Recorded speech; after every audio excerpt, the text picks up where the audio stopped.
So very good evening guys. आज जो हम टॉपिक कवर करने जा रहे हैं वो रहेगा सीआरपीएफ पैरामेडिकल स्टाफ के एडमिट कार्ड के बारे में। जैसा कि नोटिफिकेशन के बीच में कहा गया था कि आपका 20 दिसंबर को रिटन एग्जामिनेशन कंडक्ट करवाएगी सीआरपीएफ। ठीक है। तो गाइस सारा का सारा आज मैं आपको इन्फॉर्मेशन यहाँ से कवर करने जा रहा हूँ। ये कुल मिला के जो चार जो आपके टॉपिक्स हैं, जो मेजर टॉपिक्स हैं, जो मेरे थंबनेल के ऊपर लगा रखे हैं। एडमिट कार्ड रिलीजिंग डेट, किसका एप्लीकेशन रिजेक्ट होगी, किसकी मैंडेटरी डॉक्यूमेंट्स हैं और डिमांड ड्राफ्ट का फंडा क्या था। सबसे पहले मैं बात करूं एडमिट कार्ड रिलीजिंग डेट की। दोस्तों एज पर द नोटिफिकेशन में हाईलाइट किया गया था कि इसकी एग्जामिनेशन जो डेट है वो है 20 दिसंबर 2020 और आज है 2 दिसंबर 2020, यानी कि अभी लगभग 18 दिन, सॉरी 17 दिन पड़े हुए हैं। तो 17 दिन पड़े हुए हैं, लेकिन अभी तक सीआरपीएफ ने कोई भी कोरिगंडम, कोई भी नोटिस, नोटिफिकेशन कुछ भी रिलीज नहीं किया है अभी तक सीआरपीएफ के ऑफिशियल वेबसाइट के ऊपर। ठीक है। तो एडमिट कार्ड का चलो अभी हम मान सकते हैं कि हो सकता है कि एग्जाम से हफ्ता पहले आपको एडमिट कार्ड मिले, लेकिन जो अभी हालात चल रहे हैं दोस्तों उसमें आपको पता है किसी किसी स्टेट में ऐसी हालात ये हो गई हैं कि ट्रेनें नहीं चल रही हैं, ट्रेन से नहीं चल रही है, ट्रांसपोर्टेशन नहीं चल रहा है।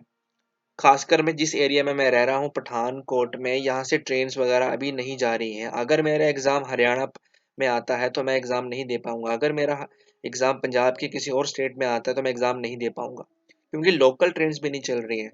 दूर की ट्रेन की बात ही क्या करूँ मैं दोस्तों। तो एडमिट कार्ड आपको 20 तक वेट करना पड़ेगा। एक हफ्ते पहले पहले आपको एडमिट कार्ड मेरे हिसाब से मिल जाने चाहिए, और अगर एक हफ्ते पहले अगर आपके एडमिट कार्ड नहीं आते दोस्तों, समझ लीजिएगा कि आपका एग्जाम इस साल नहीं होगा। दूसरी बात आती है किसका एप्लीकेशन रिजेक्ट होगा। एप्लीकेशन उसका रिजेक्ट होगा जिसने बायोडाटा अपना गलत दे रखा है। नंबर टू, डॉक्यूमेंट कुछ नहीं लगाए हैं। नंबर थ्री, जिसकी फीस नहीं गई है ढंग से, जिसने फीस सबमिट नहीं करवाई है। ठीक है, नंबर तीन ये हो गया। और नंबर चार, जिसने सही पते पे पोस्ट नहीं किया था सीआरपीएफ का एप्लीकेशन फॉर्म। दो पॉइंट्स आपको मैं कवर कर चुका हूं वीडियो के माध्यम से। नंबर थ्री, मैंडेटरी डॉक्यूमेंट कौन से हैं। दोस्तों मैं बात करूं, मैंने जिस पोस्ट के लिए अप्लाई किया था वो थी कांस्टेबल कुक के लिए। तो कांस्टेबल कुक के लिए मिनिमम 1 साल का एक्सपीरियंस होना अनिवार्य था दोस्तों। ठीक है। तो काफी बच्चे थे जो फेक सर्टिफिकेट बना रहे थे, लेकिन दोस्तों कोई बनाने का फायदा नहीं है। वहां पे जो फेक सर्टिफिकेट बना रहे हैं उनका वहां पे जब प्रैक्टिकल किया जाएगा, स्किल टेस्ट लिया जाएगा, तो वहां पे फेल हो जाओगे। ओके। सो फेक सर्टिफिकेट बनाने का तो कोई मतलब ही नहीं है। मैंडेटरी डॉक्यूमेंट थे 10वीं, मिनिमम 10th थी। किसी ने 12th कर रखी थी वो भी लगा सकता था, ग्रेजुएशन भी लगा सकता था, आईटीआई भी लगा सकता था, डिप्लोमा भी लगा सकता था, पर मिनिमम 10वीं आपको लगानी ही लगानी थी। साथ में एक्सपीरियंस सर्टिफिकेट लगाना था अगर आपने कुक के लिए अप्लाई कर रखा है या फिर कोई ऐसी ट्रेड के लिए अप्लाई कर रखा है जिसमें एक्सपीरियंस मांगा गया था। आधार कार्ड, बोनाफाइड, चरित्र, आपका जो आपका जो सर्टिफिकेट होता है, जैसे कि अगर आप रिलैक्सेशन वाले बच्चे हो, डोगरा कुमाऊं हो, तो रिलैक्सेशन सर्टिफिकेट होता है, बोनाफाइड होता है, आधार कार्ड होती है, पैन कार्ड होती है। ठीक है। ये चीजें आपको लगानी थी। कास्ट सर्टिफिकेट आपको लगानी थी अगर आप SC ST OBC हो, क्रीमी लेयर हो, नॉन क्रीमी लेयर हो, जो भी हो, सर्टिफिकेट की आपको फोटोकॉपी लगानी थी। 5 से 6 फोटो आपको देने थे दोस्तों। वो अगर आपने दे रखे हैं, साथ में लगा रखे हैं, तो आपका जो एप्लीकेशन है वो रिजेक्ट नहीं होगा, एक्सेप्ट हो जाएगा, आपको एडमिट कार्ड जरूर मिलेगा। नंबर चार, डिमांड ड्राफ्ट का फंडा क्या था। तो डिमांड ड्राफ्ट की मैं बात करूं दोस्तों, किसी भी बैंक में जाके आप डिमांड ड्राफ्ट बना सकते हो। किसी भी डिमांड ड्राफ्ट, किसी भी बैंक का आप डिमांड ड्राफ्ट भेज सकते थे। अगर आपने डिमांड ड्राफ्ट नहीं भेजा है, गलत पते पे आपने गलत तरीके से आपने डिमांड ड्राफ्ट बना रखा है, आपने बंग रसिया का जो कोड था आपने गलत भर दिया है, तो दोस्तों आपका रिजेक्ट हो जाएगा।